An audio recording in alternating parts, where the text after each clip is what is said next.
S'il vous plaît, on va commencer. Tu me fais signe, si jamais. Merci beaucoup d'être là. En 12 ans de conférence, c'est la première fois qu'on arrive à réunir autant de sections. Et ça me touche beaucoup. Ça me touche beaucoup que vous soyez tous représentés.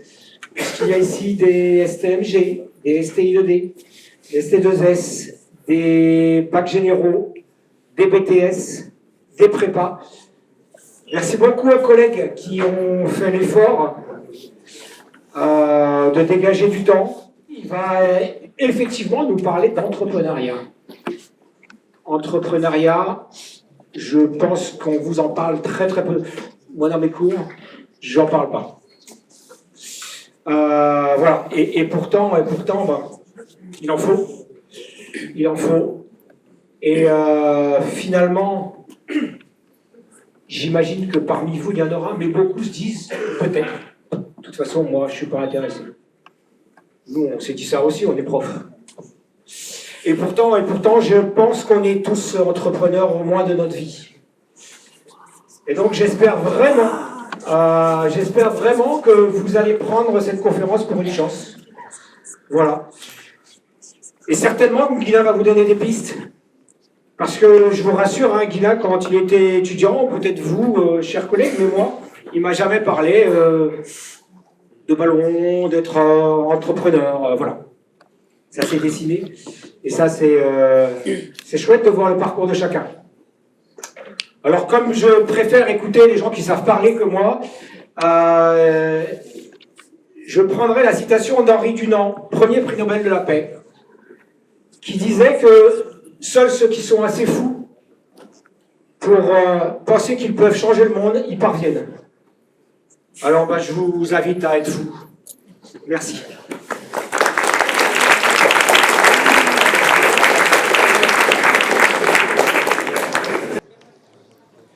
Bonjour à tous et merci d'être venus. Donc, comme l'a dit mon ancien prof de physique, j'étais un ancien élève d'Aristide Briand. J'étais en prépa ici, en PCSI et en PC. Et aujourd'hui, j'ai la lourde tâche de vous partager un certain nombre de choses et d'essayer de vous faire comprendre à quoi peut servir la physique dans le monde réel. Parce que souvent, on nous balance des équations, des maths, etc. et on ne sait pas trop pourquoi. Et je vais essayer de vous expliquer à quoi ça peut servir. Je vais essayer de vous partager ce que c'est aussi le monde entrepreneurial et est-ce que potentiellement ça peut être fait pour vous parce que c'est quand même quelque chose de très spécifique et de très peu commun parce que je sais qu'on peut voir beaucoup de vidéos TikTok, etc. mais ça n'a rien à voir avec ce que vous pouvez voir sur les réseaux. Et du coup, je voulais commencer par une petite question. Est-ce que déjà dans la salle, il y en a qui seraient partants un jour potentiellement pour créer une entreprise? Est-ce qu'il y en a qui se sont déjà posé la question et qui se sont déjà dit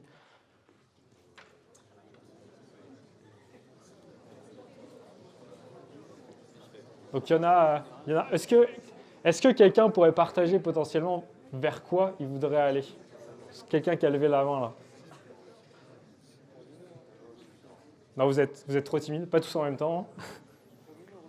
Bon, dans tous les cas, vous verrez, il y a plein de chemins et plein de possibilités pour montrer votre entreprise. Et moi, je vais essayer de vous partager un de ces chemins, en tout cas, très axé sur, évidemment, de la physique. Donc, je vais commencer mon échange sur une histoire qui est celle de Blériot. Alors, j'imagine que beaucoup d'entre vous ne savent pas qui c'est. Blériot, c'est un entrepreneur et un ingénieur français. Et en fait, lui, sa mission qui s'est donnée dans les années 1900, c'était de concevoir les premiers avions pour pouvoir faire des vols et aller partout dans le monde. Et le problème qu'on avait à cette époque, c'est qu'on ne connaissait rien à la physique des avions et on ne savait pas du tout comment ça fonctionnait. Donc, on est parti du principe, le seul moyen de faire quelque chose, c'est de le construire. Donc, ils ont commencé à concevoir des avions pour se dire, on va essayer de voler, puisque le rêve de tout être humain avant de pouvoir voler, c'était évidemment de voler. Et donc, en faisant ça, il a conçu des avions. Et cette période, elle est vraiment hyper intéressante, parce qu'il y a plein d'avions vraiment hyper drôles. Et si vous tapez sur Internet cette période et les avions, c'est vraiment super, super marrant. Et quelques jours avant un événement qui devait avoir lieu, cet événement, c'était la traversée de la Manche avec le premier avion dans l'histoire de l'humanité, ce qui est juste à l'époque un truc de malade. Il teste un vol en avion et en fait, il se crache avec cet avion et il finit en béquille, impossible de pouvoir marcher. Et il décide de quand même faire ce vol en 1909 en se disant « Bon, de toute façon, j'ai rien à perdre, donc pourquoi est-ce que je ne pourrais pas essayer de traverser la Manche avec mon avion ?» Donc il prend son avion, il commence à décoller au-dessus de la Manche et au niveau de la Manche, il se rend compte qu'il y a un gros problème moteur, donc l'avion commence à cracher et au dernier moment, il arrive à remonter le bouton pour remonter et il redécolle avec son avion et il finit par traverser la Manche.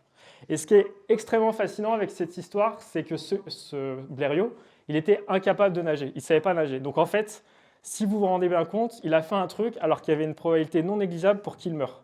Et en fait, il faut que si vous décidez un jour devenir entrepreneur, que vous passiez dans cet état d'esprit, que même s'il y a une grosse probabilité pour que ça ne marche pas ou que vous puissiez avoir à courir à la catastrophe, il faut que vous tentiez. Parce que s'il y a 1% de chance pour que vous y arrivez, ce n'est pas zéro et donc vous devez y aller.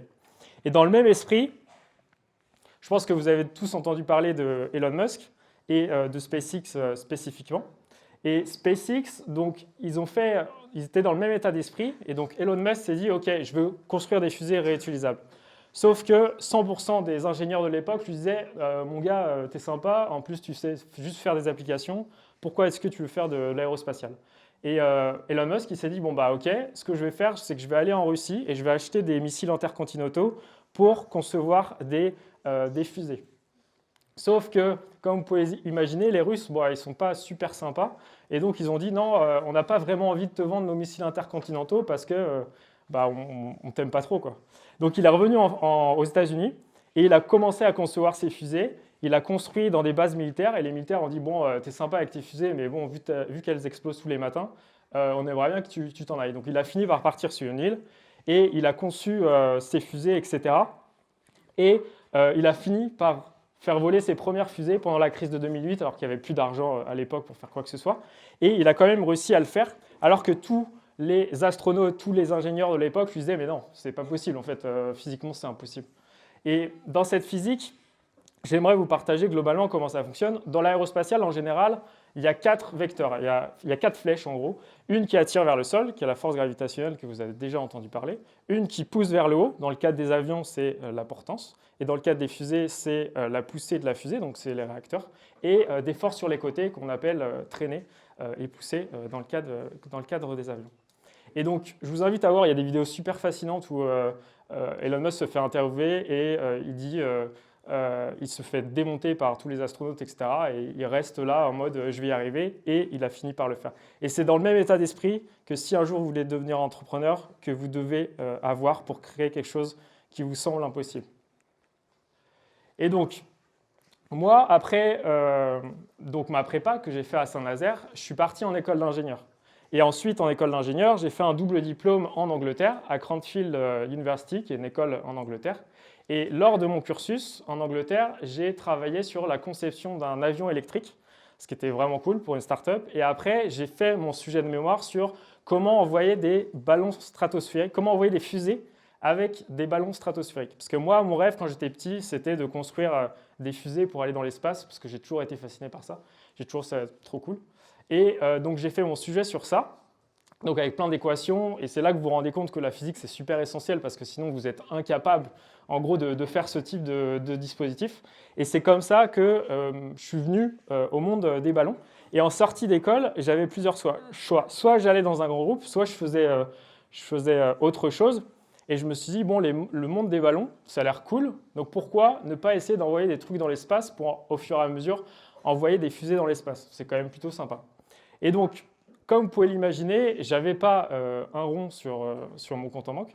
Et donc, il fallait que je trouve un moyen pour faire un peu d'argent, pour concevoir cette entreprise, pour que dans le futur, potentiellement, j'arrive à envoyer des fusées dans l'espace. Et c'est comme ça que m'est venue l'idée d'envoyer ce que vous pouvez voir juste ici, là, des ballons stratosphériques dans l'espace, dans le cadre de marketing et d'événementiel.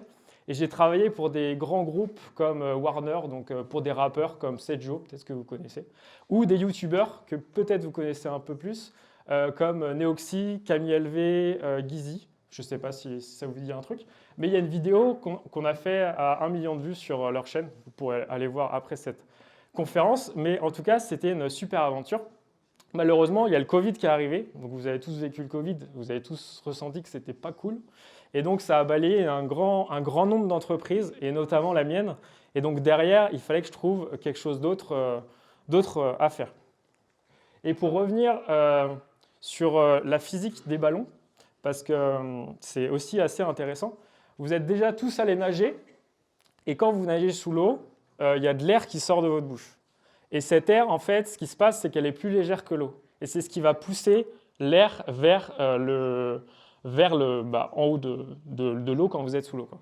Et quand vous avez un ballon stratosphérique, donc ce que j'envoyais moi dans la stratosphère, c'est exactement la même chose. Vous prenez un ballon, vous le remplissez d'hélium, et en fait, le ballon d'hélium, étant donné que l'hélium est plus léger que l'air, ça va pousser le ballon vers le haut, comme l'air va vers le haut quand vous êtes sous l'eau. C'est exactement la même physique. Et bien sûr, derrière ça, il y a quelques calculs qui vous rappelleront 2-3 souvenirs au prépa qui sont ici. Et donc tout cela, je le modélisais avec tout ce que j'avais appris en physique, que ce soit au lycée, parce qu'effectivement, il y a des calculs que vous apprenez là maintenant qui m'ont aidé à faire ça. Et donc ça montre à quel point la physique, c'est super essentiel si un jour vous voulez créer une entreprise dans ce domaine, par exemple. Et donc globalement, ce que vous reteniez de ces différents objets volants, c'est qu'il y a 4 vecteurs. Il y a un vecteur qui pousse vers le bas, qui est la force gravitationnelle. C'est la même chose que vous avez quand vous lâchez un objet et que ça tombe par terre. Quelque chose qui pousse vers le haut. Dans le cas des fusées, c'est l'hydrogène et l'oxygène. Dans le cas de l'aérospatial, c'est en gros le vent et les ailes des avions qui vont faire monter l'avion. Et après, il y a la force de traînée, ce qui en gros ralentit tout objet allant en avant, quoi. Et la poussée, donc en gros, c'est ce que vous avez sous les ailes, c'est les gros réacteurs d'avion qui vous permettent d'avancer. Et donc ça, c'est ce qui permet de faire voler des objets qui font plusieurs dizaines de tonnes, ce qui est juste fascinant quand on y réfléchit 2 secondes. Et donc, comme je vous avais évoqué, j'avais plus d'entreprise, puisque à cause du Covid, ça a fait faillite. Et ce qu'il faut savoir, c'est que j'ai vécu en Afrique du Sud, où en Afrique du Sud, avec mon associé que j'ai actuellement, on a vécu ce qu'on a appelé la water crisis. On était là-bas parce qu'on était en stage où on a construit un oiseau mécanique qui me permettait de voler dans les airs. Donc ça aussi, c'était plutôt sympa.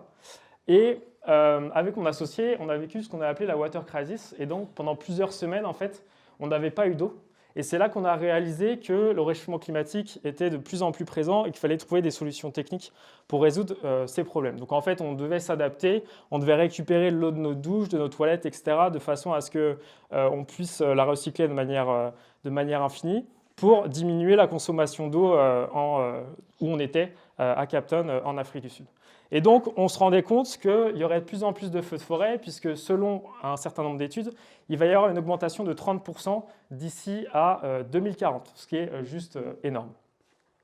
Et donc, comme tout bon entrepreneur qui se respecte, on prend les meilleures décisions de se lancer autour d'une bière. Donc évidemment, l'alcool à consommer avec modération.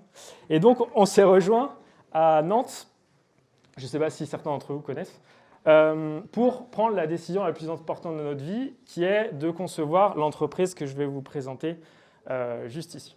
Et en faisant ces recherches pour la conférence, je me suis rendu compte qu'il y avait énormément, on sous-estimait le nombre de grosses décisions qui ont été prises autour d'un verre.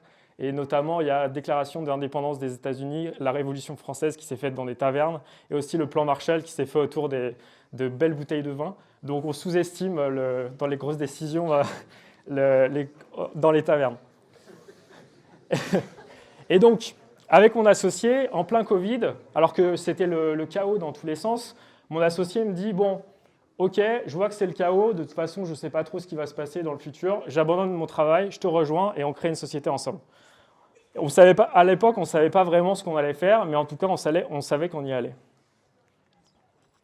Et donc, comme vous le savez, vous en avez sûrement entendu parler, mais il y a de plus en plus de feux de forêt, et notamment en Bretagne, l'année dernière, il y a eu des feux alors qu'ils n'ont jamais connu ça.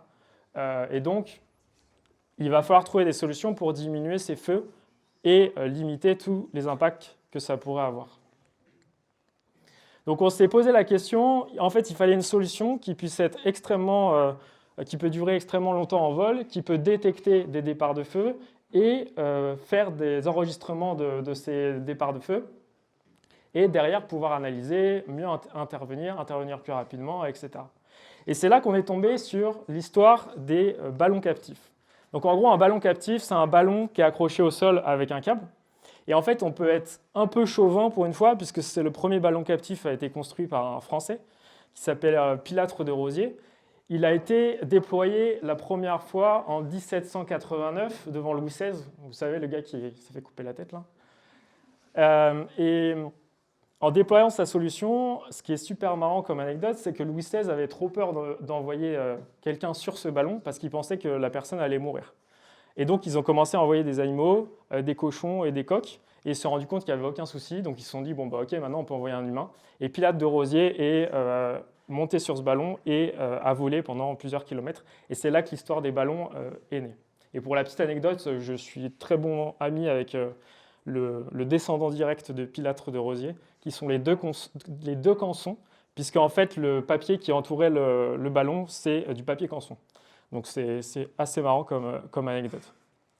Ensuite, les ballons, ils ont été utilisés juste après la Révolution française, dans le cadre des batailles en Belgique, où en gros, ils déployaient ça sur les théâtres d'opérations de guerre et ils venaient détecter différentes choses donc, aux yeux. Ils mettaient quelqu'un dessus, ils observaient la guerre, ils observaient comment ça interagissait en face.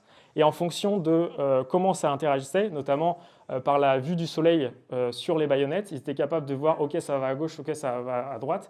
Et ça a été absolument déterminant pour gagner les batailles de Belgique, par l'armée révolutionnaire française.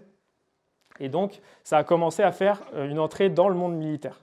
Et pour suivre derrière, pendant la Première Guerre mondiale, on déployait des ballons captifs pour exactement le même type d'opération, observer les troupes ennemies derrière les tranchées et voir un peu ce qui se passait. Donc à gauche, on a le ballon français qui est le Kako, et à droite, on a la même version en Allemagne qui est le Drachen. Donc j'ai pas fait allemand, mais je crois que ça veut dire dragon, un truc comme ça. Et donc ça permettait de voir les troupes adverses et qu'est-ce qu'ils faisaient et comment intervenir par rapport aux adversaires.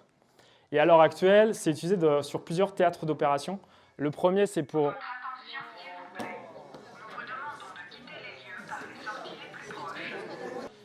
Bon, bah, désolé pour ce contretemps. Donc, on repartait donc, de l'histoire des ballons captifs. Et donc, vous vous demandez sûrement, par rapport à tout ce que j'ai évoqué de l'ancien temps, là, qu'est-ce qu'on fait maintenant avec cette technologie? On l'utilise dans différents domaines, notamment dans le domaine militaire, comme vous pouvez voir en bas à droite, pour faire de la surveillance. Par exemple, en Israël, ils ont beaucoup de ce type de solutions. Aussi en Afrique, quand on était déployé en Afrique. Mais on l'utilise aussi dans le cadre de gros événements. Là, vous pouvez voir la Coupe du Monde de football, par exemple. Et en fait, l'idée, c'est de détecter deux choses, soit des personnes malveillantes, soit les concentrations de personnes qui sont tous au même endroit et qui peuvent être dangereux, puisque comme vous le savez, quand on est trop serré à un endroit, bah, il peut y avoir des catastrophes, des blessés, tout ça. Et le troisième, je ne sais pas si ça vous est déjà arrivé de passer au-dessus du pont de Cheviré, mais j'imagine que oui. Mais il y avait un petit ballon comme ça aussi de publicité qui permettait de faire, je crois que c'était McDo ou Leclerc, un truc comme ça. Et donc ça sert aussi à faire de la publicité. Et nous, on ne voulait pas du tout faire la même chose, puisque comme je vous ai dit, le but qu'on développe cette solution, c'est pour détecter les départs de feu et limiter les forêts brûlées, comme on peut voir en Australie, au Brésil et tout ça. Et donc, on n'avait pas beaucoup d'idées de comment mettre ça en place, donc on est parti de quelque part et on a commencé à réfléchir à comment est-ce qu'on pourrait faire ça. Et donc j'ai repris un des anciens ballons stratosphériques, donc ce que j'envoyais dans la stratosphère, pour l'utiliser dans ce cadre-là, pour détecter les départs de feu, parce que c'est exactement la même physique. En fait, vous mettez un ballon accroché avec un câble au sol, avec de l'hélium à l'intérieur, vous le faites voler à, je sais pas, 100 mètres par exemple, et vous venez observer une zone. On a ce que vous pouvez voir dans la boîte, ça c'est hyper simple, vous pouvez tous le faire. On a pris un vieux iPhone, un vieux téléphone, une batterie externe et on a fait un zoom sur un ordinateur pour voir si on était capable de renvoyer le signal sur un ordinateur pour le voir en temps réel. Donc c'est vraiment super simple et quand vous créez quelque chose au départ, il faut que ça soit super simple. Et après, vous montez en termes de technologie au fur et à mesure pour créer quelque chose de plus complexe. Et c'est ce que je vais essayer de vous transmettre par la suite. Et on a pris un baril et on a mis de l'essence, beaucoup d'essence, et on a mis le feu au baril. Ça, c'était marrant. D'ailleurs, mon associé a failli brûler à cause de ça. Et donc ensuite, on a... Donc faites attention, le feu, ça brûle. Et donc ensuite, on a déployé notre ballon et vous allez voir, on a pu détecter un feu que vous pouvez voir sur la slide juste ici. Donc en gros, en 2 semaines, je me suis dit, il faut qu'on ait une intelligence artificielle. Est-ce que vous voyez ce que c'est une intelligence artificielle? Qui utilise ici ChatGPT, par exemple?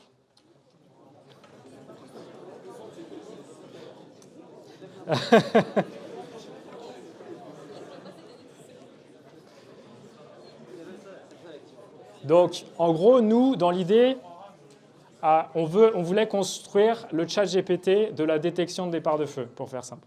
En gros, ChatGPT, comment ça fonctionne? Ils mettent des arbres de statistiques. Donc, en gros, ils mettent plein de textes à l'intérieur, ils secouent et après, il fait des probabilités sur le mot suivant qu'il va dire. Nous, on fait la même chose, mais avec des départs de feu. Donc, en gros, on prend plein d'images de départs de feu, on les met dans cette boîte, on secoue cette boîte, comme je disais, et grâce à ça, on peut détecter quelque chose. Et donc, en 2 semaines, là, je me suis dit, OK, on va construire un truc. J'ai commencé à trouver des morceaux de code sur Internet, etc. Et maintenant, vous avez ChatGPT, donc c'est encore plus simple pour apprendre à coder, si un jour vous voulez coder. Et je l'ai mis dans notre ballon et j'ai cherché à détecter notre baril. Et c'est ce qu'on a réussi à faire avec plus ou moins de taux de succès. Mais comme vous pouvez le voir, c'est assez fonctionnel. Donc, vous pouvez me voir là à gauche, essayer de faire avec une allumette. Pareil, faire attention, bien sûr. Et ensuite, donc là, vous me voyez tout content en train de brûler une forêt parce que c'est marrant. En fait, dans le sud de la France, il y a ce qu'on appelle des brûlages dirigés. Alors, vu qu'on est, entre guillemets, breton, on est nantais, on n'a pas trop de départ de feu ici, et donc on ne connaît pas trop ce que c'est les brûlages dirigés. Et en fait, quand il y a un départ de feu dans une forêt, il y a des barrières naturelles, comme les routes, qui par exemple permettent d'éviter la propagation du feu. Et en fait, ce qu'ils font, c'est qu'ils vont dans des forêts, ils brûlent une grosse partie de cette forêt pour que naturellement, quand un départ de feu se déclenche, ça évite de propager le feu encore plus loin et ça détruit encore plus d'hectares de forêt. Et donc, on nous a invités avec des pompiers, puisque comme je le disais, on travaillait avec les pompiers justement pour limiter les départs de feu, et on a pu prendre des vidéos pour ensuite les mettre dans l'intelligence artificielle que je vous ai évoquée précédemment et pouvoir détecter encore plus les départs de feu. Et ça permet d'avoir quelque chose d'encore plus intéressant. Et donc, suite à ça, on s'est déployé dans le cadre d'une intervention des pompiers. Donc, en fait, c'est une anecdote assez drôle, mais à la base, on devait faire des tests tout tranquilles, etc. Mais en fait, la veille, il y a eu un énorme feu de forêt qui s'est déclenché. Ils nous ont appelés, ils nous ont dit, bon les gars, vos tests, en fait, on va les faire en conditions réelles. Ça sera encore plus marrant, vous verrez. Et donc, on n'était pas du tout prêts, notre techno n'était pas du tout à la hauteur, etc. Et on arrive sur place et l'atmosphère était vraiment bizarre. C'était vraiment comme dans les films d'horreur où vous arrivez dans un cimetière, il y avait de la fumée partout, etc. C'était vraiment trop bizarre. Et on commence à déployer une solution devant 40 pompiers qui nous regardent et comme ça, ils nous regardent pendant à peu près 1 heure. Et c'était pas du tout stressant comme situation. Et donc, au final, on a réussi à se déployer et l'idée, c'était de détecter ce qu'on appelle des puits de chaleur pour éviter que les feux repartent parce qu'en fait, ça peut détruire encore plus d'hectares de forêt si on ne maîtrise pas ces feux qui peuvent repartir. Et donc, super intéressant, on commence à travailler avec les pompiers, on se dit, OK, notre solution, elle est incroyable, on va pouvoir la déployer pour limiter tous les feux de forêt du monde, c'est trop cool, etc. Et en fait, on voulait déployer cette solution dans le but, comme je vous l'ai dit, de détecter, enregistrer ces départs de feu et faire de la supervision pour limiter le nombre de victimes, etc. Et donc notre solution, suite aux échanges avec les pompiers, elle ressemble à ça. C'est un ballon qui est stocké dans une remorque, on arrive sur site, on appuie sur un bouton, ça se déploie et on observe ce qu'on cherche à observer en fonction de leur problématique. Le problème, c'est que on s'est rendu compte, et là on s'est pris une énorme claque, que notre rêve, qui était de déployer ça pour les pompiers, n'était pas réalisable. Et pourquoi? Parce qu'en fait, le marché des pompiers, c'est un marché qui est extrêmement complexe. Souvent, je ne sais pas si vous avez déjà entendu ça, on dit que les pompiers n'ont pas d'argent. Alors, ce n'est pas tout à fait vrai, ils ont de l'argent. Mais le problème, c'est qu'ils ne sont pas vraiment acculturés au monde de l'innovation. Et ils n'aiment pas acheter des trucs qui n'existent pas, en fait. En gros, si vous voulez, là, on a une solution c'est juste une GoPro avec un ballon. Hein, c'est aussi simple que ça.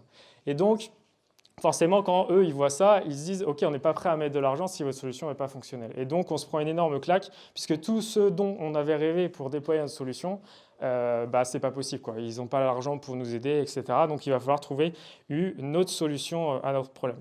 Et là, vous pouvez me voir la galérer pendant un triathlon. Et je voulais vous faire un peu une métaphore. Dans ces moments-là, en fait, vous avez deux choix. Soit vous abandonnez et vous vous dites « Bon, en fait, tout ce que je faisais, ça ne servait à rien. Donc, pourquoi est-ce que je le fais ?» Soit, comme quand vous faites du sport à haute intensité, et notamment d'ailleurs, c'est très important de faire du sport quand vous faites ce type de choses parce que ça permet d'oxygéner votre cerveau. Soit vous vous dites, OK, il me reste encore, je ne sais pas, peut-être 10 km, après il me reste 5 km, après il me reste 3 km, etc. Et comme ça, en fait, vous ne vous arrêtez pas et vous trouvez une solution à votre problème. C'est exactement ce qu'on a fait.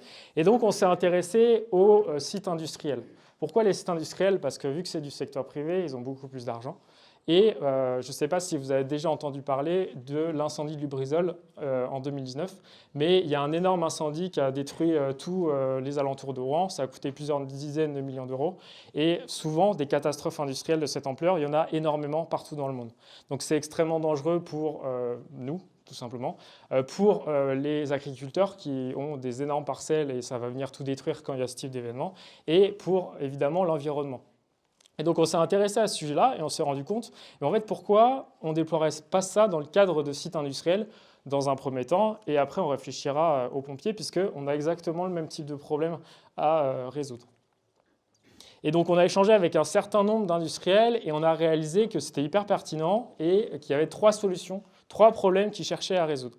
Et quand vous pensez entreprise, et si un jour vous voulez monter une entreprise, ce sur quoi vous devez vous focaliser, ce n'est pas comment vous le faites, c'est le problème que vous résolvez. Donc, qu'est-ce que vous cherchez à résoudre? Et ça doit vraiment résonner en vous comme si c'était un besoin. Donc, je ne sais pas, ça peut être l'éducation, ça peut être les feux de forêt, comme je vous ai évoqué. Enfin, ça peut être plein de problèmes. Il faut que vous cherchiez à résoudre ce problème-là. Et après, la manière de faire, ça viendra après. Et donc, en échangeant avec eux, on réalise qu'il y a 3 problèmes sur lesquels ils cherchent à innover, qui est la sécurité, donc départ de feu, fuite de gaz. La sûreté, c'est tout ce qui est intrusion, malveillance, attaque terroriste. Bon, là, on a eu un exemple, par exemple, de sécurité avec les sirènes.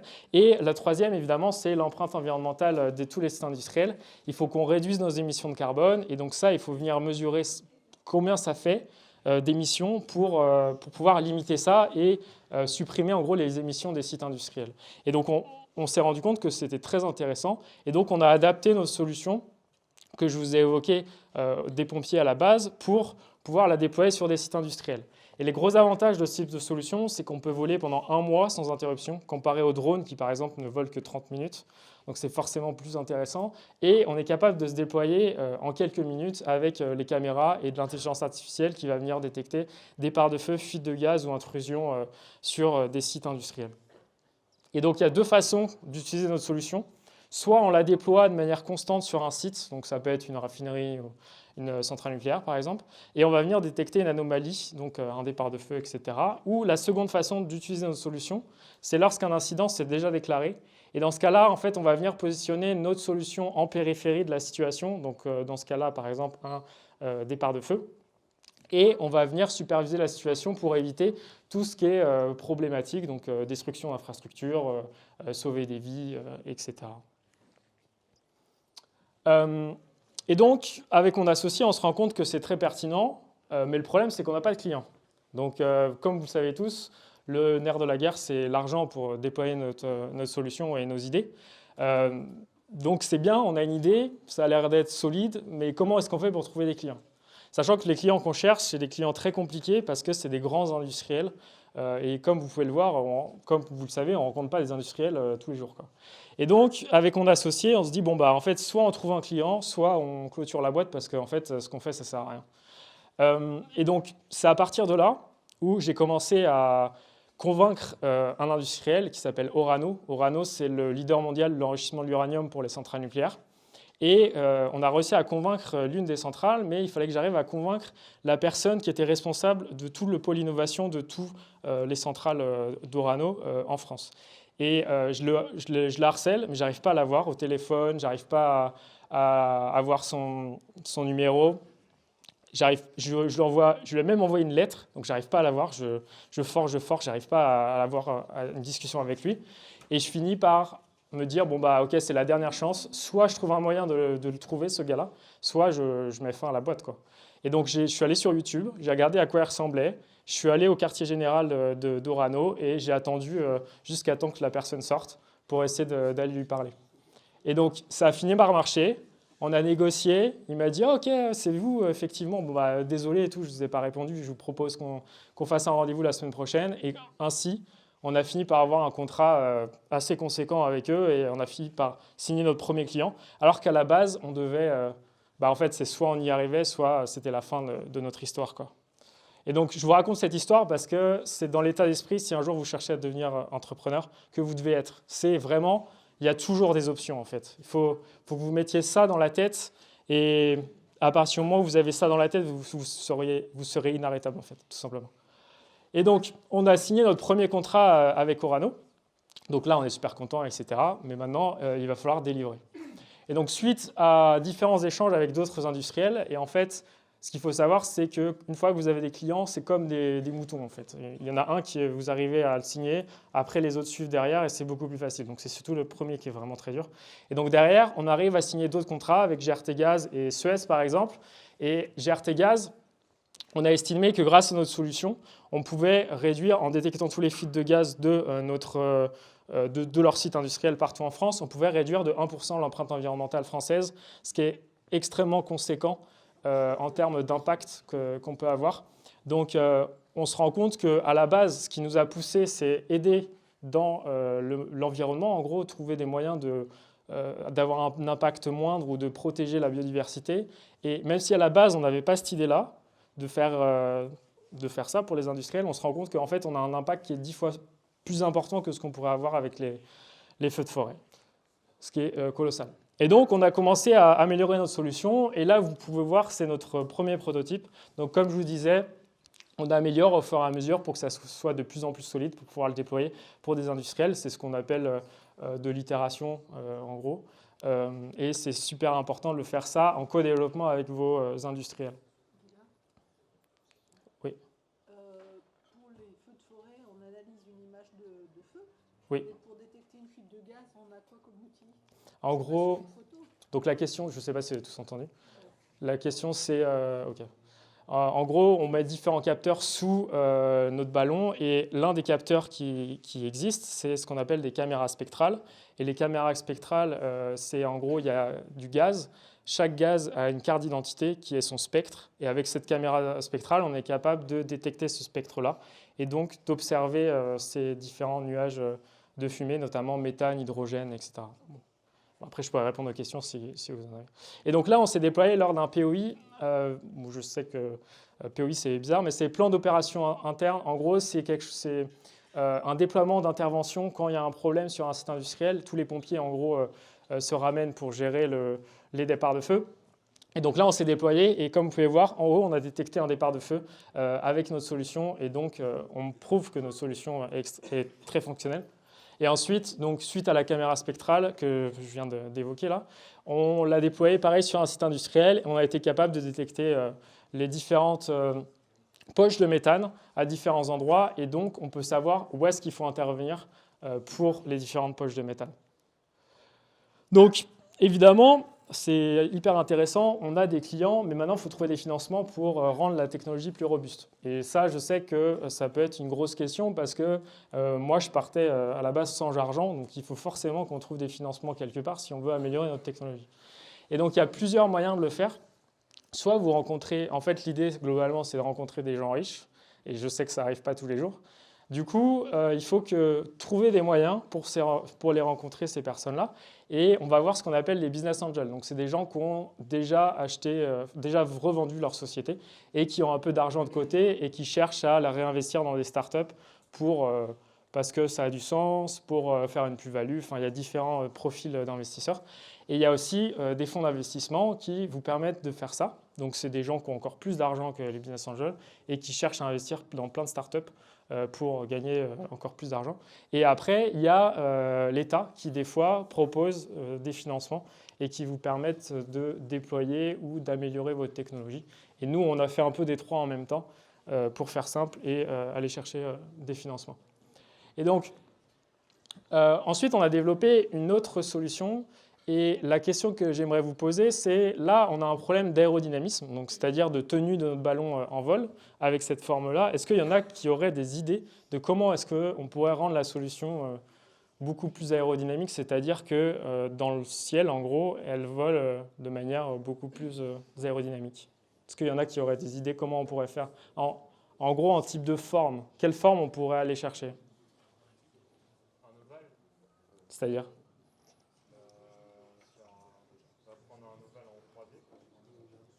C'est ça, ouais. En gros, c'est une forme de goutte. Et donc, l'idée qu'on a eue, c'est améliorer de façon à ce que ça ressemble plus à une forme de goutte. Parce que vous avez différents profils qui en fonction de ce profil-là, augmentent ou diminuent la traînée. Donc, la traînée, c'est ce qui va vous repousser dans le sens inverse du vent, par exemple. Dans le sens du vent, pardon. Et donc, vous avez différentes formes. Et l'idée, c'est de diminuer le coefficient que vous pouvez voir à droite.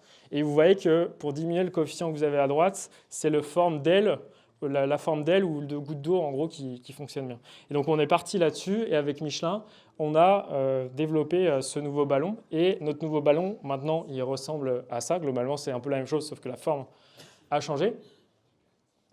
Et maintenant, on le déploie sur des sites industriels. Et pas plus tard que la semaine dernière, on l'a déployé sur le plus grand site nucléaire d'Europe.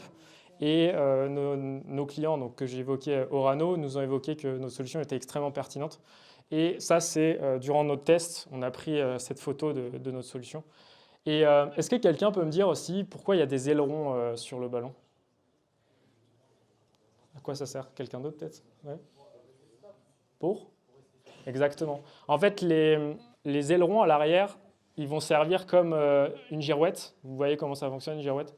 En gros, le vent va venir s'engouffrer dedans. Il va venir dans le sens du vent. Et de cette façon, il va être tout le temps face au vent. Et en étant tout le temps face au vent, la goutte d'eau que je vous ai évoquée là, elle sera tout le temps face au vent. Et donc, ça diminue le coefficient qu'on cherche à diminuer, que je vous ai évoqué précédemment.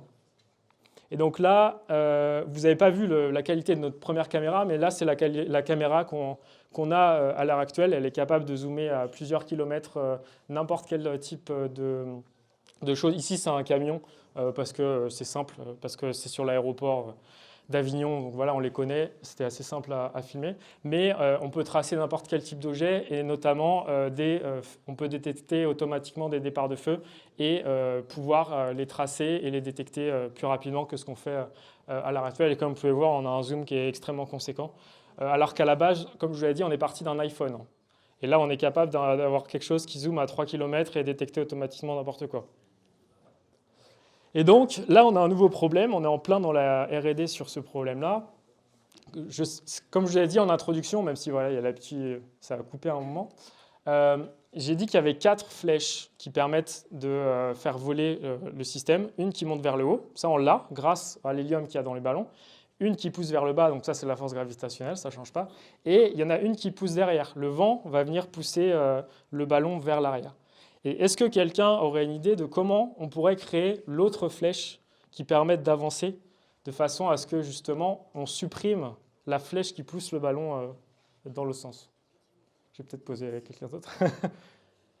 Quelqu'un aurait une idée de comment on pourrait créer une flèche qui fait que le ballon va dans ce sens-là? C'est pas... Ouais.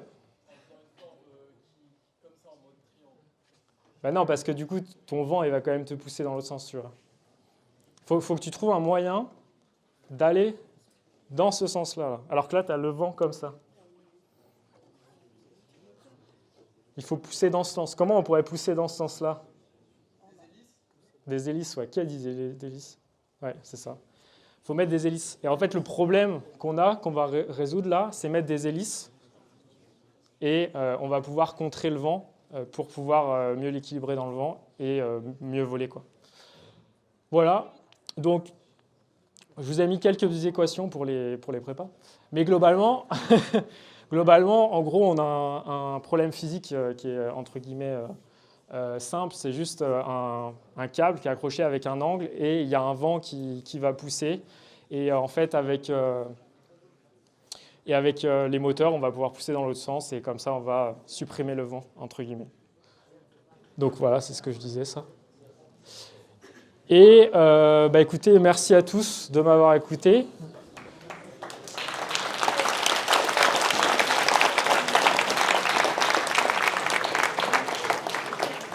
Et vous pouvez me contacter, j'ai mis tous mes coordonnées si vous voulez me contacter.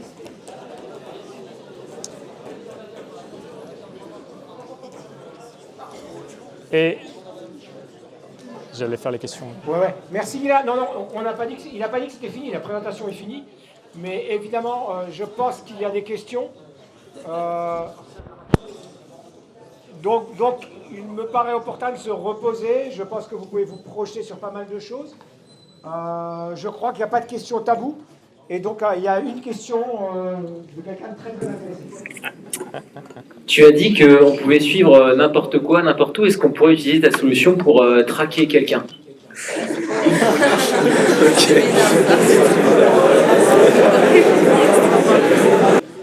On peut traquer les mauvais élèves qui ne font pas bien leur travail, par exemple. Ouais. En fait, oui, c'est n'importe quel type d'objet. Par exemple, sur les sites industriels, il y a des grosses problématiques de drones. En gros, il y a des drones qui viennent sur des sites pour faire soit des attaques, soit voler des informations. Et ça peut être problématique pour la sécurité du pays, puisque ça peut être dangereux. Et pareil, il y a des personnes, bien sûr, qui sont par exemple armées avec des armes lourdes. On est capable de les détecter. Ouais. Intelligence artificielle. La même chose que les feux. En fait, au lieu dans l'IA de mettre des feux, tu mets des bonhommes qui sont armés et il finit par détecter automatiquement ces bonhommes-là. Je vais faire bouger ça. Tu prends celui-là et voilà. Ah oui, pratique ça.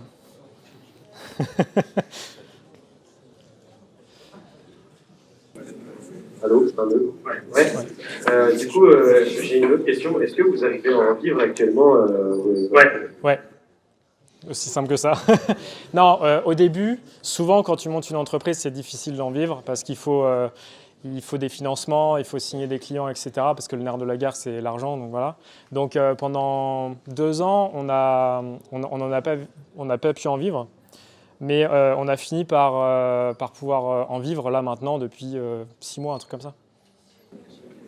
Une autre dernière question un petit peu taboue, celle-là. Ouais. Environ, pour donner une marge, combien vous touchez actuellement?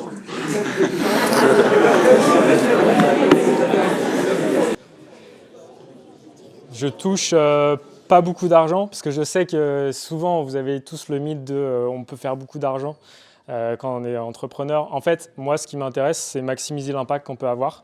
C'est pas maximiser le nombre d'argent que je peux avoir. Et donc, je touche à peine un SMIC, parce que tout l'argent que j'ai, je le réinjecte en gros dans la boîte. Parce que moi, ce qui m'importe, c'est avoir de l'impact. Bravo.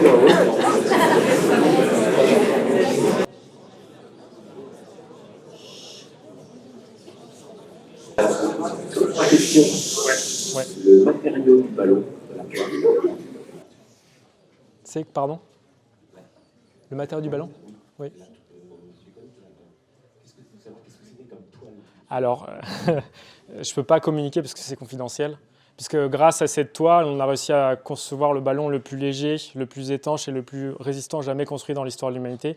Et comme je n'ai pas envie de le partager à tout le monde, je n'en parle pas. Mais par contre, on est en partenariat avec Michelin pour concevoir cette toile. Donc ceux qui font les pneumatiques, enfin les pneus. Vous avez déposé des brevets? Du coup, on n'a pas posé de brevet, puisque les brevets, c'est... en fait, il y a plusieurs stratégies au niveau des brevets. La chose la plus importante, c'est d'optimiser sa vélocité sur le marché Et en posant des brevets, on perd du temps à se sécuriser alors qu'il n'y a pas besoin. En gros. En fait, on préfère utiliser cet argent pour aller chercher plus de clients et être plus rapidement sur le marché. Et vu qu'on sera plus dominant sur le marché, personne ne pourra venir nous embêter. Alors que si on pose des brevets, on perd tout l'argent dans les brevets-là. Donc non. J'avais une autre question sur jusqu'à quelle vitesse de vent vous sortez quoi?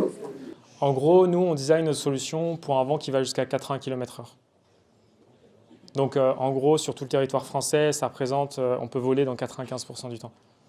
Sachant qu'on vit à Orange, donc à côté de, à Avignon, et c'est là où il y a le plus, l'un des endroits où il y a le plus de vent dans toute la France. Donc, on connaît bien les problématiques de vent. On les a tous les jours. Dernière question, qu'est-ce que vous faites contre un drone qui a une paire de ciseaux?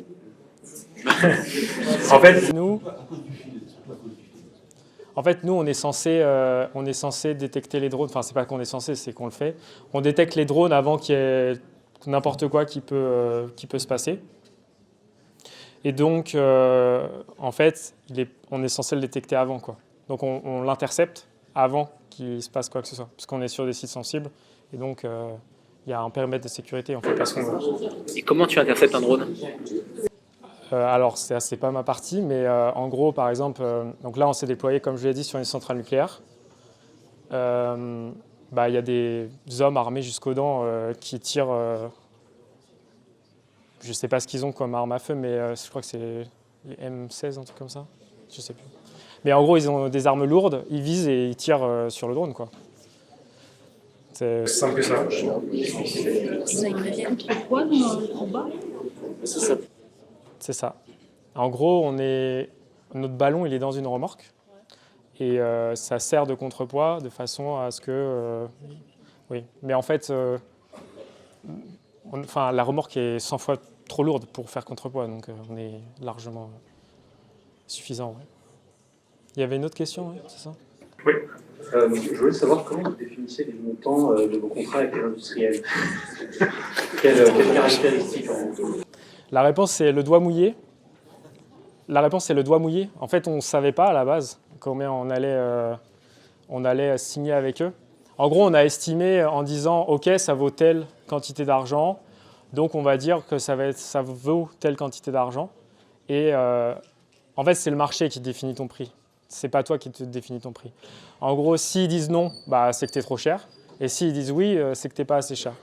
Et tu trouves entre les deux.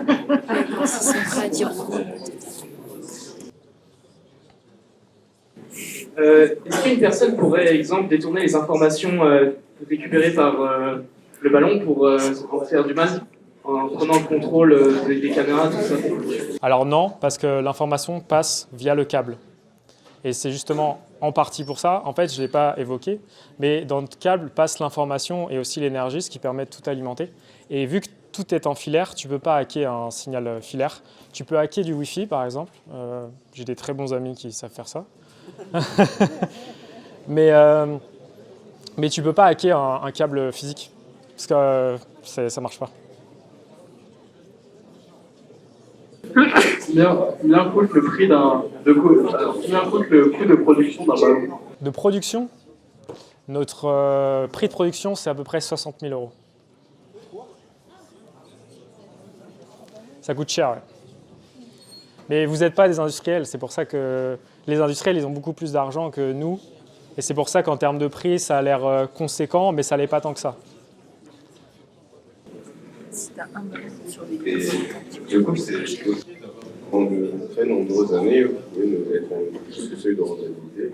Et c'est OK en fait d'avoir une entreprise comme ça pendant plusieurs années où vous faites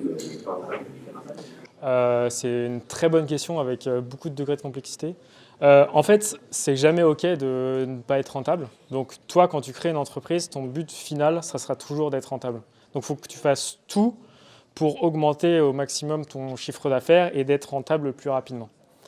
Ceci étant dit, quand tu crées ce qu'on crée, ça demande pas mal de capital d'entrée, puisqu'en fait, on fait ce qu'on appelle du hardware, donc de la technologie solide en français, à contrario du software qui est un logiciel. Et quand tu fais du hardware, tu as besoin de beaucoup d'argent pour commencer à vendre, parce qu'en fait, si tu n'as pas ta solution, tu peux, entre guillemets, pas vendre, même si tu peux quand même vendre. mais il faut à un moment donné que tu aies quelque chose de physique. Donc, quand tu crées une entreprise comme la nôtre, tu n'as pas le choix de ne pas être rentable parce qu'en fait, tu es obligé d'avoir des capitaux de départ que tu vas brûler. Par exemple, je sais pas, nous, on cherche à lever, par exemple, 700 000 euros. Et ce capital-là, on va s'en servir pour faire la R&D. Et derrière, on ne fait pas 700 000 euros de chiffre d'affaires. Et le but, c'est que tu crées une solution et au fur et à mesure que ton chiffre d'affaires monte et que ce que tu dépenses pour concevoir descend. Jusqu'à temps que tu deviennes rentable. Par exemple, Tesla n'ont pas été rentables pendant 10 ans. Parce que aussi, Elon Musk avait argent illimité, donc il faisait ce qu'il voulait. Mais il y a beaucoup d'entreprises comme ça. Et j'avais une autre question. Vous avez dit tout à l'heure que vous cherchez des investissements importants pour faire des innovations. Et du coup, je me demandais quelles étaient les pistes, quels étaient les points clés que vous cherchez à améliorer. Et est-ce qu'aujourd'hui aussi, il y a des. Vous cherchez, en gros, il y a des points sur lesquels vous cherchez des investissements pour améliorer en fait le produit. Les points qu'on cherche à améliorer, c'est les moteurs que je t'ai évoqués là, et le câble d'alimentation aussi. En gros, c'est les deux gros points où on a encore des problèmes, parce que c'est des problèmes physiques qui sont extrêmement complexes. On ne pense pas comme ça, on se dit un câble électrique c'est super facile, il y en a partout et tout. Alors pas du tout, en fait, c'est super compliqué à concevoir. Et c'était quoi déjà après, tu m'as dit? Juste ça, ouais, les points.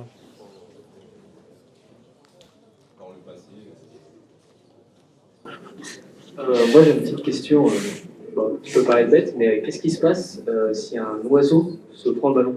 Est-ce que juste le ballon est plus fort et l'oiseau tombe, ou vous avez mis en place des dispositifs pour éloigner les oiseaux? Comment ça se passe?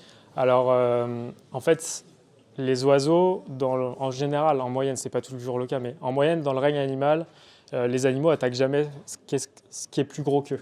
C'est pas tout le temps vrai, mais majoritairement, c'est vrai. Donc, ils vont pas venir t'attaquer, enfin, il va pas venir nous attaquer, puisqu'on fait 4 mètres, donc un oiseau, c'est largement plus petit. Et ensuite, on a une toile qui est extrêmement résistante, qui justement résiste à ce type d'événement. Et dans le cadre où on se ferait attaquer par, je sais pas, une centaine d'oiseaux, là, on a des systèmes de protection, effectivement, où on rabat le ballon au sol et on n'a pas de souci, du coup. On a un détecteur de pression. En gros, si tu veux, quand il y a un trou dans l'enveloppe, on est capable de détecter la pression, le différentiel de pression. Et donc, vu qu'on... Voilà, c'est ça. Tu vois qu'il y a une anomalie, tu le ramènes au sol et c'est terminé, quoi. Parce qu'en fait, ça ne va pas venir se cracher comme un drone. Un drone, il a un problème d'hélice, c'est par terre. Notre ballon, il a un trou, ça peut rester encore des heures en l'air sans que ça vienne se cracher. Exactement. Et, du coup, j'avais aussi une autre question. Oui. Est-ce que vous avez réussi à reprendre contact avec les pompiers?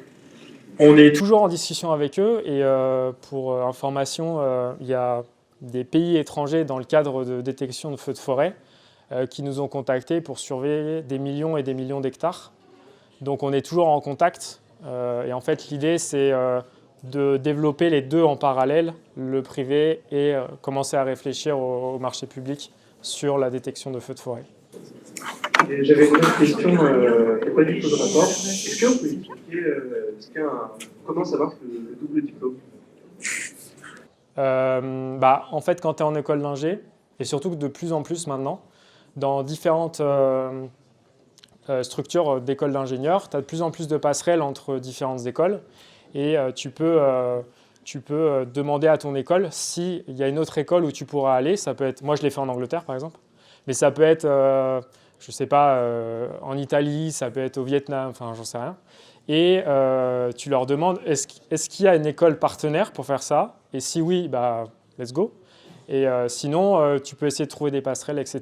Et en fait, tu as différentes timelines.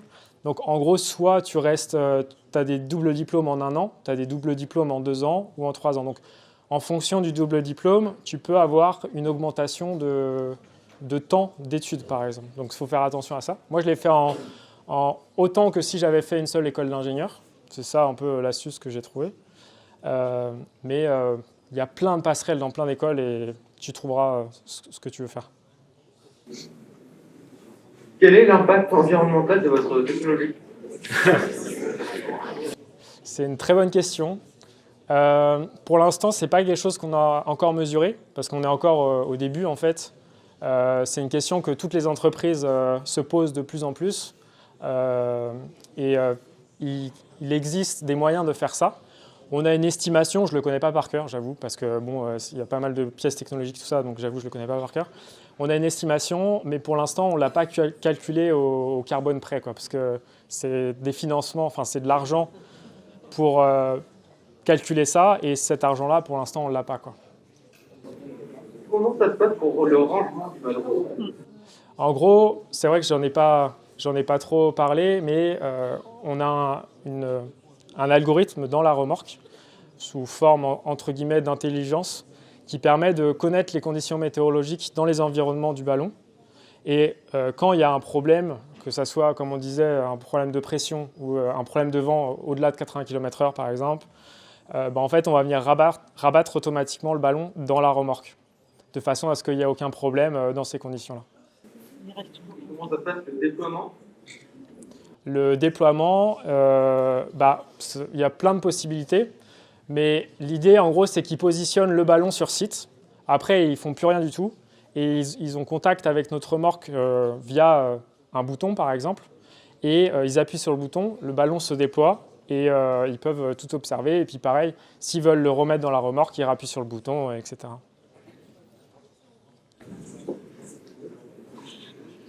Alors, moi, je relève une question qu'on s'est posée avec mes élèves quand on a parlé de votre entreprise. Les élèves m'ont dit, mais pourquoi un ballon et pas un drone? Je l'ai répondu tout à l'heure. En gros, on est capable de voler pendant 1 mois. Un drone, ça vole 30 minutes. Le ballon reste fixe C'est dans ça. l'entreprise. Exactement. Et il se déplace ou il reste à un endroit? Non, il reste à un endroit fixe.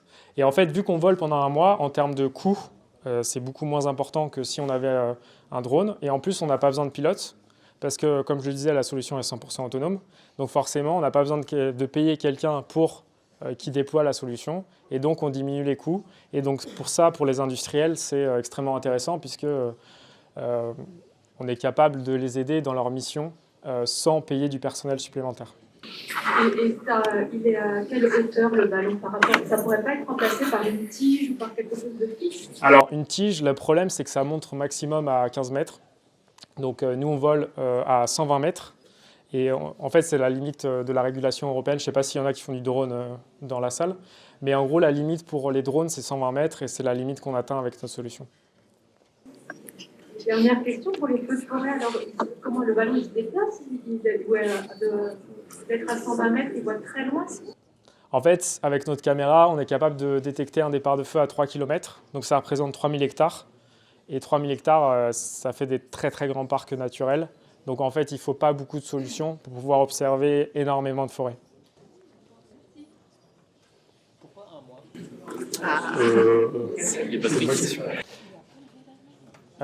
1 mois parce que c'est une métrique qu'on s'est donnée. Le ballon qu'on avait avant, il tenait 1 semaine.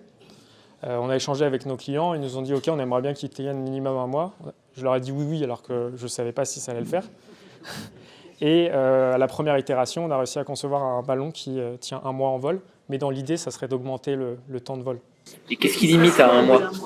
C'est en fait, l'hélium étant l'élément le plus petit de l'univers, c'est l'élément le plus abondant dans l'univers, sauf sur la planète Terre. Et c'est l'élément le plus petit, en fait, il va passer à travers n'importe quel type de membrane. Et c'est très complexe de faire des membranes extrêmement compactes, de façon à ce que l'hélium ne passe pas à travers. Donc 1 mois, pour l'instant, c'est le maximum, mais l'idée, c'est qu'on monte avec des membranes encore plus fines et que ça évite de faire passer l'hélium. Moi, j'avais une question par rapport au temps de vie de vos ballons. Donc, Là, il y a la personne un entre-soi. Donc répète la question parce que sinon tous ceux de derrière. Ah, c'est trop court. Donc répète simplement. C'est trop court. Temps de vie. Le temps de vie du... ouais, le temps de vie du ballon, parce que je suppose qu'au bout d'1 mois, du coup, le ballon, vous le redescendez, mais ensuite, il peut le remplir d'hélium et le refaire partir. Ouais, c'est ça. En fait, nous, on fait des appoints d'hélium. La question, c'est combien de temps notre ballon tient, parce que quand il est en vol et qu'on le rapatrie dans la remorque et que ça fait 1 mois, qu'est-ce qui se passe, quoi, et en fait, tous les mois, nous, on va venir faire un appoint d'hélium et on remet X mètres cubes d'hélium et il repart pour 1 mois de manière infinie. comme ça, on fait un cycle. Vas-y. Je voulais demander juste, est-ce que vous pensez que votre entreprise ça va devenir quand même une assez grosse boîte dans le futur, ou est-ce que c'est déjà un peu le cas? Alors pour l'instant, on n'est pas une grosse boîte, mais l'ambition que je porte, c'est de créer ce qu'on appelle une billion-dollar company, donc une société valorisée à 1 milliard. Et pour faire ça, il faut pouvoir se déployer sur un maximum de sites industriels et de pouvoir répondre à beaucoup de problématiques, notamment sur les feux de forêt. Je me permets, il me semble que tu as gagné quelques prix, tu es modeste, mais ça t'a permis quand même d'être un peu plus reconnu. C'est ça, on a gagné, oui, un certain nombre de prix. Souvent, quand vous montez une entreprise, l'un des moyens de gagner de l'argent, de la notoriété, de la crédibilité, etc., c'est de participer à un certain nombre de concours. Donc c'est ce qu'on a fait. C'est beaucoup plus simple quand vous avez une solution atypique comme la nôtre que quand vous faites quelque chose d'assez commun. Et donc grâce à ça, on a réussi à gagner un certain nombre de concours, des prix financiers, mais aussi de la visibilité sur différentes choses. Et en crédibilité, notamment pour les clients qu'on a dans le futur, ça c'est vraiment intéressant puisqu'ils se rendent compte qu'on n'est pas juste dans un garage à développer une solution, mais que vraiment on se déploie sur des sites industriels très connus. Encore une question, est-ce que dans la création des ballons, vous avez des boîtes sous-traitantes? Des boîtes comment? Sous-traitantes. La majorité des boîtes sont Michelin, c'est ceux qui fabriquent le ballon, sont nos sous-traitants. La partie remorque, celle-là on l'a construit, mais dans le futur, on va la sous-traiter. Et il y a un certain nombre de choses effectivement qu'on va sous-traiter. L'IA aussi, on va la sous-traiter. Parce que là, ce que je faisais, c'était sympa, mais ce n'était pas exceptionnel. Donc on travaille avec des sociétés qui sont plus compétentes que nous. Quand on veut créer une boîte à 1 milliard, est-ce qu'on a besoin d'avoir un cerveau spécial? Est-ce que tu es quelqu'un de spécial? Ou est-ce que c'est quelque chose qui est accessible aux gens qui sont dans la salle? Je pense que c'est accessible à chacun d'entre vous dans cette salle. Je pense que vous êtes tous capables de faire des choses extraordinaires et ça, on ne vous le dit pas assez, je pense. Et oui, je pense que chacun d'entre vous, vous êtes capable de faire des boîtes à 1 milliard si c'est votre objectif. Hein. Il y a plein d'autres objectifs dans la vie que de faire ça. Et pas forcément pour gagner de l'argent, d'ailleurs, comme je le disais. C'est juste pour... en gros, c'est une métrique de maximisation de l'impact, cette valeur-là. Et j'ai pas de cerveau particulier parce que moi, à la base, j'avais des problèmes à l'école. Quand j'étais au lycée, j'avais à peine 10 de moyenne. Et honnêtement, ça m'a pas du tout aidé ça m'a pas du tout aidé à la base, mais j'ai travaillé énormément pour arriver en prépa à Saint-Nazaire, après partir en école d'ingénieur et après faire un double diplôme et créer ma société derrière. Mais à la base, j'étais pas du tout extraordinaire ou quoi que ce soit. C'est quoi tes moteurs alors?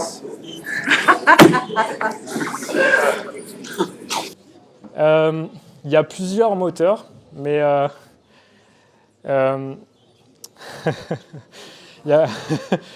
non, il se marre parce que, en gros, l'un des moteurs que j'avais quand j'étais en prépa et au lycée, c'est que je suis tombé amoureux de quelqu'un. Et ça m'a aidé à me surpasser, entre guillemets. Donc ça, c'est l'un des moteurs, mais aussi c'était l'idée de me surpasser, parce que comme je vous avais dit, quand j'étais plus jeune, j'étais pas forcément très à l'aise à l'école. Et j'avais envie de créer quelque chose de fantastique et de créer quelque chose qui est impossible de créer, comme je le fais en introduction avec Blériot et SpaceX par exemple. Et je pense qu'il faut que vous trouviez votre moteur qui va vous pousser. Je vais juste me permettre, parce que je sais très bien qu'à partir du moment où ça sonne, voilà, il n'y aura plus personne, il y a des bus, etc. Donc je préfère anticiper.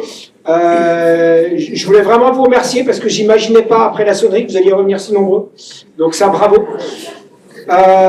Juste une question pour que vous compreniez bien, parce que peut-être vous dites qu'il était formaté pour être entrepreneur. Il y a combien de personnes dans ta promo qui sont devenues entrepreneurs?